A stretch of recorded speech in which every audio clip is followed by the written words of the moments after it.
桃花源记》是东晋时期的文学家陶渊明笔下的一篇文言文。文章讲述的是一个武陵的渔人发现桃花源后，用虚实结合的手法展现出了一个与社会现实相对应的与世隔绝的美好世界。如果只是简单的解读文章的含义还是不够的，看似美好的《桃花源记》其实还隐藏了残酷的真相。桃花源它并不是一个逃离世俗的仙境。今天要向大家讲的是陶渊明笔下《桃花源记》中不为人知的真相。我们先来看原文的开头：临近水源，便得一山，山有小口，仿佛若有光。便舍船从口入，出其峡，才同人，复行数十步，豁然开朗。到树林的尽头，水的源头的前面有座山，山脚下有一个洞，隐约有光亮。渔人打算从洞口进入，洞口狭窄，只能够一人通过。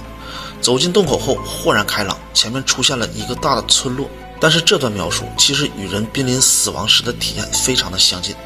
根据统计，有1/4濒临死亡的感觉就是自己进入了一个很长的黑洞，黑洞的尽头还有一丝光。文中又说，洞口一开始狭隘，后来走的几步就变得开阔了。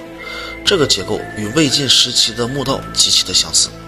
墓道的入口就是做成这种前窄后宽的结构。我们接着往下看，土地平阔，屋舍俨然，有良田美池，桑竹之属，阡陌交通，鸡犬相闻。渔夫发现村里的小路连接到了家家户户。正常的解读认为桃花源是整齐有序的，烘托这种宁静祥和的生活氛围。但是如果深入分析，就会发现古代的房子因地势而建，它并不是这种整齐有序的。中国园林的建造，它主要以曲折深幽闻名，像阡陌交通这种较为平直的建造不符合古人的审美。